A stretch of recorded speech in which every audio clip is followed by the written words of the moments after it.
Alright, welcome to Chaos Canyon. So I've redone the start gate entirely. It's got a whole new mechanism. It doesn't rotate anymore. As much as I thought it was cool and it worked really well, there were a few cars that just didn't like it. So I've had to make a relatively budget drop gate there. So there's essentially bollards at the front that drop down the pins like most people seem to have, and then I've just got a cord running down through the wall and then out to a clip here. It still needs some tweaking because it gets a little bit tight, but that'll just be where the cord's running. As you can see, I've hung up some sheets and some material and stuff just to try and give it more of a background rather than it just looking entirely like it's in my shed. Hopefully it comes out okay on camera and looks a little bit nicer. A couple of things still to do. So I've just sort of tied these together with a rod at the moment, and that's helped a lot. So what was happening was these were moving slightly, and you can see this one's still got a little bit of wobble to it there. But they would actually work apart and get completely out of alignment, so you'd have cars just coming and jumping off here the whole time. So start gate there can actually take like 6 vehicles in total, and then those pins are just a gravity drop. That's all they are, and it's just on a hinge. So it works fine. I've run every vehicle I've had through it, and not one of them's got hooked up on it. It's a fast release. So then you come down from that start gate down through this just slightly wider than orange track 2-lane, then down into the new banked corner. Oh, sorry, it's really blowing out there. Let me just turn this other light off here, see if that's a bit better. Okay, a little bit. Sorry about that. So you come down into this banked corner here. So it's got a much wider outer lane, but that's because in order for me to install this, it's on an angle, so it actually cuts into the lane space, and I didn't want to tie them up too much, and I've had to go to 2 heights of the strips here. I couldn't do them in that thickness in one go because it just wouldn't bend around those corners. And I've still got cars that are actually leaping this. They're hitting this so fast, and that is not that much of a drop, really. Like from the highest point there to down here is maybe about 40 centimeters, like 13, 14 inches, something like that. It's not a huge amount. And then this banks up and around. I don't know how well you can actually see how much that's banked. Yeah, maybe that's better. And so I did that by, some of you have seen the slot car layout. So it comes in and out like that. And what I did is I just pinched those ends in, which curls these outer walls up, and then it's just secured into this post here with a screw. This one is just resting on that there so that I can actually get some twist in this track as they come in to try and start them into that corner a little bit more. Then so 2 lanes there, down through the 2 lanes which finish just a little bit shy of the jump, and it's amazing how many crashes will happen here. It's really funny. Then there's my destroyed bridge gap, and at the moment the heights are set so that if they're really smoking, they'll get a nice jump down to around here somewhere. In fact, maybe you can see, I don't know, it's a little bit dark. Let me see if I can get some more light in there. There are actually dents there from where they're landing, which I think is really cool. So they're landing with enough force to leave some dents. But anyway, they come down, they smoke into this corner. Again, I've had to make this 2 layers high as well. And I've still had a couple of cars just smoke straight over the top of it. They're going so fast. But if they hit the right line and they come out wide through here, they get this incredible burst of speed as they pile out and down this final straight. So you can see before the bridge is out, it's all 2-lane, and as soon as you hit the bridge, it's just open track from there. And sometimes they'll spin out just coming down here because they're just getting wild out of this turn.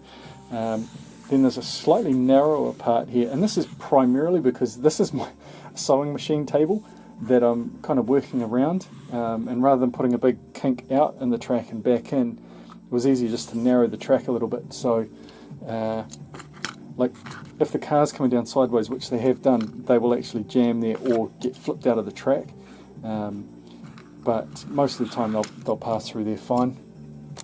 And then it's this, let's see if I can get the elevation here for you. So they come off here and they've got this little dip, and then they get a little rise and then a little dip and then a little, or quite a big dip down to the final jump. Now for a car to win, its nose has to cross the front edge of this line. Now some of them have been coming right up to it and then rolling back. Most of the time, if they've got any sort of pace though, they're leaping and hitting the end of this bridge section here, which I think I'll build a tunnel at the end just to finally catch them. But this sort of triple hump section down here, they get like a pump on as they come through, because they come through, they get a drop with the gravity, then they sort of get a bump again, and then a drop, and then a third drop, and it's that last one that just really drops them down and gives them a real flying jump at it.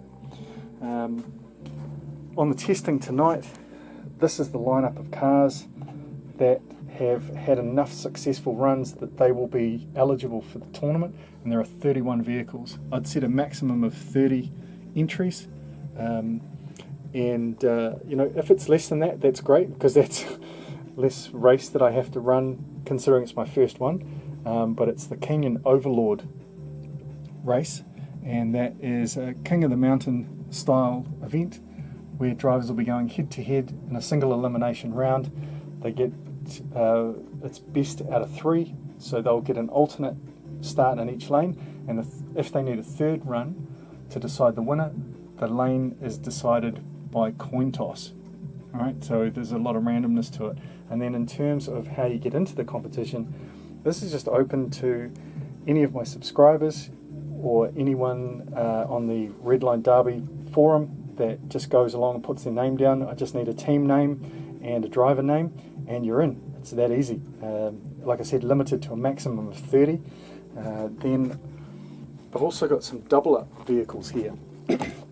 So just identical vehicles that I just happen to have, and I ran those down the track, and holy smokes, it was amazing. This track is brilliant because it doesn't matter which lane you're in. If you're fast, you're fast. So out of these two trucks, one of them was just like smoking the other one regardless of what lane it was in. But at the same time, just being fast isn't enough, because you know the course is rough. This is all handmade. You can see there's bits of glue hanging out here. I go through periodically and try and clean it up, but you know it's hard when I'm trying to set these centre barriers in here, and I don't have much room to work with, and the stuff just gets out of shape. So you know, I do what I can, but it still makes it bumpy. But I like that as well. You know, this is going to be a post-apocalyptic track.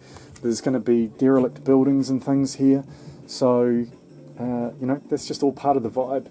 And if they get a clean run, they fly down the track. So every one of these cars has made it across that finish line, and most of the time with a decent sized jump where they're pretty much landing at the end of that little bridge, which used to be my start gate, but I figured, well, I might as well still use it for something, even though I'm not using it as a start gate anymore. So it's now my my finish lane area. And you know, this is just sheets and an old duvet and some old this is just like some stretchy velvet material, which actually isn't bad. As like a, you know, if you had a desert sand area, you could put things under it. Not a sewing machine obviously, but you know, you could set some very simple humps up and get some nice looking sand hills and things really cheaply and easily. Excuse me. And I've just got a towel just to cover over some of the wood here, just to try and make it feel a bit more like an actual track. Lighting's still a problem. I'm a bit limited. I can't use this big light here, even though it gives me a lot of good light, because when I run in slow motion it just flickers like anything. I've got an LED strip here, which is great, but I installed this when I first built the shed over a year ago, and so it was designed for general light in the shed, not lighting the track area. But I do have another one of them, so I'll probably try and string that up along the roof here. And then I've got some extra, got these Rory cinema lights, which are actually really good. It's almost flat now because I've been doing a lot of testing with it, but you can dim them, you can make them bright, on-off switch. You can put normal batteries in, or it's got a rechargeable battery. It's got proper mounts, so you can actually stick it to a tripod or mount it to a lighting stand, something like that. Really compact, and one of the other things I really like about them is the front just comes off and you can put your coloured gels in. So, you know, if you want to give your track a blue tint because it's night time or something like that, you know, they've just really thought about it. It's nice and easy and compact, and they're a good price too for what they are. You know, when I bought mine, they had a deal of I think it was like 30% off your second one, so it was kind of a no-brainer. But alright, I'm looking forward to the tournament. So it's Sunday New Zealand time, which will be Saturday American time. So keep an eye out for that, and it's not too late to enter. There's still a few slots open, so, you know, comment on this video if you want, and subscribe to the channel, and we'll get you into the race, and hopefully, you know, it'll be fun. It's a completely open tournament. No one knows what car they're going to get. Nobody knows the track really. You know, they've never put anybody else's car down here because it's all new. All right, have a great day, and I will see you soon.